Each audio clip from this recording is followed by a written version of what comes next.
Before the Blair Witch Project, we had SNUFF, a 1976 grindhouse horror that convinced audiences its final scene was real. The brutal and sexualised on-screen murder of a young female production assistant was marketed as the bloodiest thing to happen in front of a camera, and we bought it.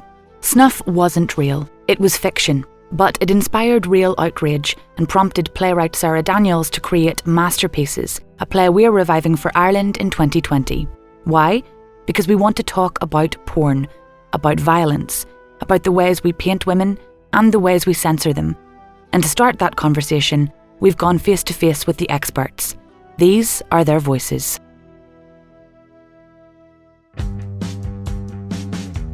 And it might seem embarrassing to show a pair of thongs here in this incongruous setting of the doll.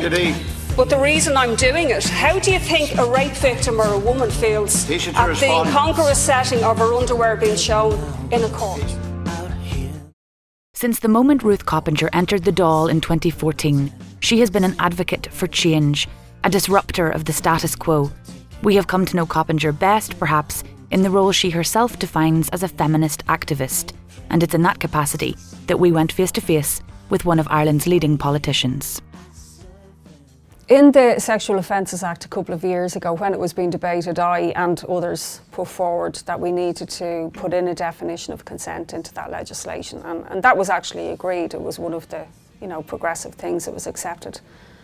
But it doesn't seem to have made a tangible difference because, to cite a couple of cases even recently that I was looking into when I was speaking on this in the doll, we had the idea that, underwear approximated to consent.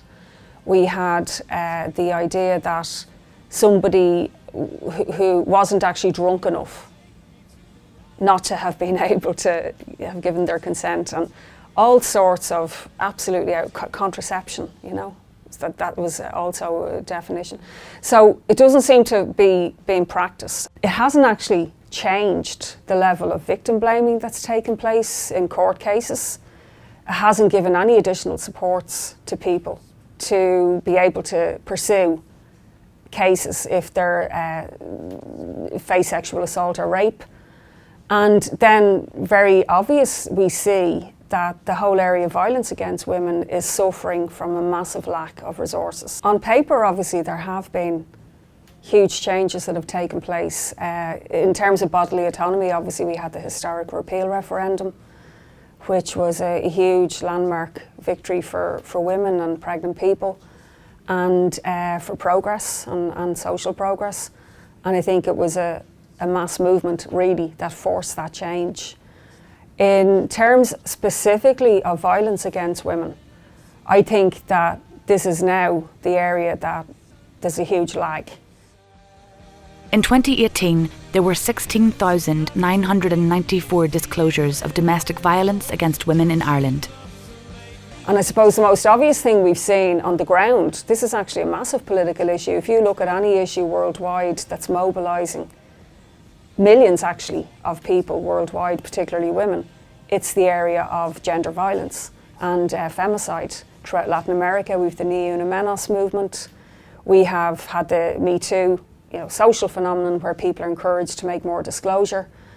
But then they're being met with a backward legislation system, backward courts, as we've seen horrifically in the Cyprus case, and huge backward attitudes in many cases among the judiciary, even among juries, and certainly among the political establishment. Even in Ireland, we had the This Is Not Consent protest last year.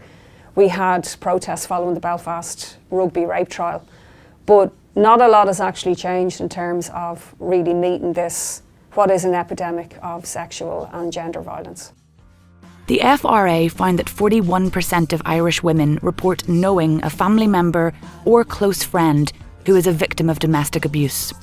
And I think one of the problems that we have is the massive attitudinal change has to take place where solicitors and lawyers are still using rape myths because they know they must work. I saw a case there recently where it was accepted that the plaintiff had been violently beaten, not just once but twice, but that she'd still given her consent to the sexual part. So why are these things still happening?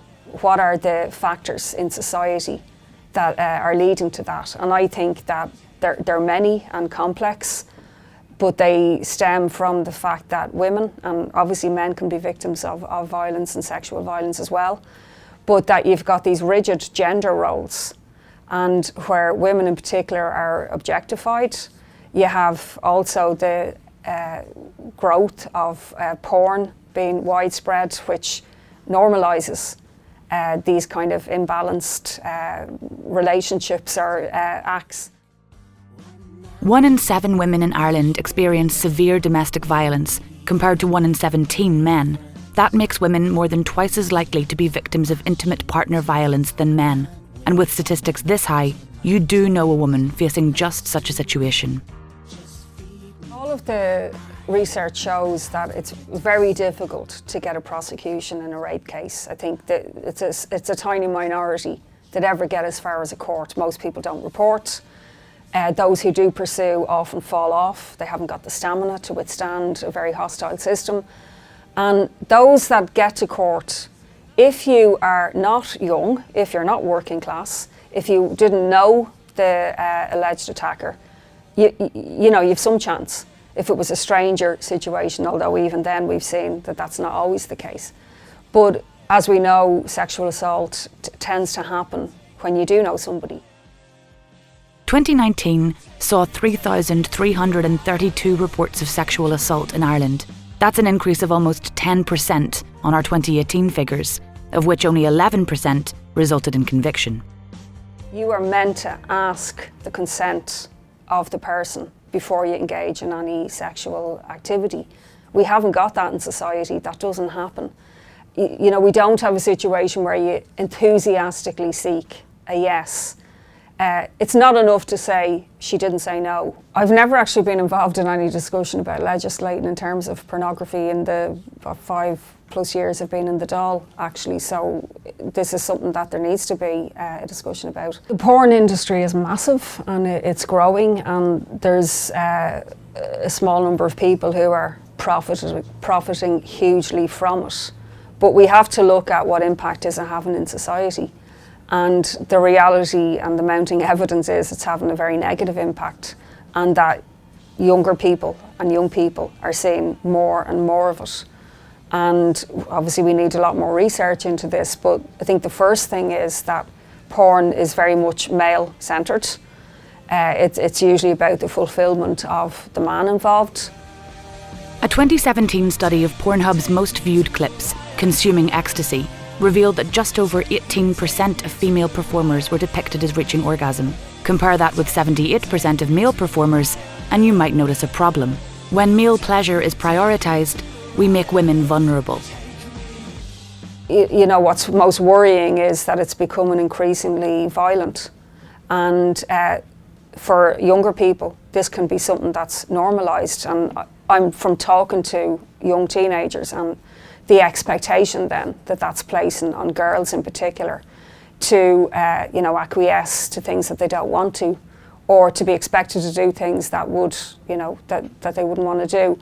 And that's hugely negative. And it does seem to be connecting then with violence against women. We have seen really an increase in, you know, sexual violence, which porn must play some factor. And I think we need to have a discussion with young people about it. While critics of recent studies will argue that much of the violent pornographic content we find online depicts consensual, playful or BDSM practice, bondage, discipline and sadomasochism, it remains the case that 88% of online pornography depicts some form of violence against women. The attitudes of even a lot of young people in college are very, very poor. But if you actually think about it, how surprising is that we don't have proper sex education in our schools? We don't have those conversations taking place that need to take place.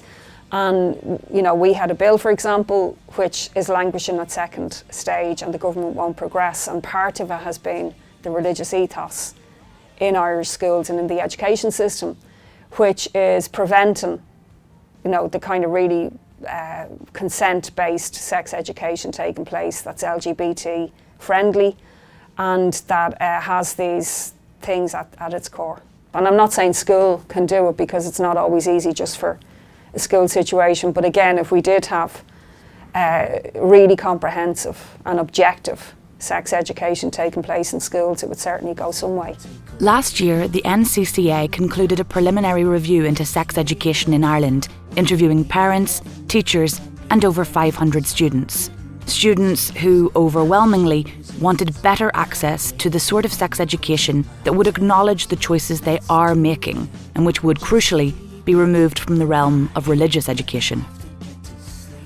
I think the political establishment in Ireland is particularly, backward and conservative historically anyway. I think the other problem is that the education system as well is still completely and utterly interconnected, and I don't think that the establishment is going to take on the church on those fronts. Change doesn't happen just automatically. People actually have to fight every single step of the way.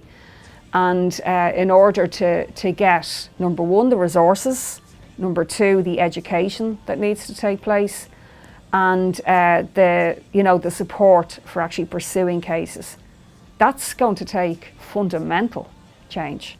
I don't think anybody could say that Ireland is a safe place for women if you look at the statistics that have been done, which show that between 1 in 3 and 1 in 4 women have experienced coercive control or sexual or physical violence.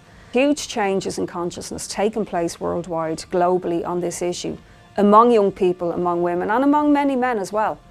And yes, we do have misogynists and sexual predators in power in some of the most powerful countries in the world, and people who have made really sexist statements and probably in their own personal track records.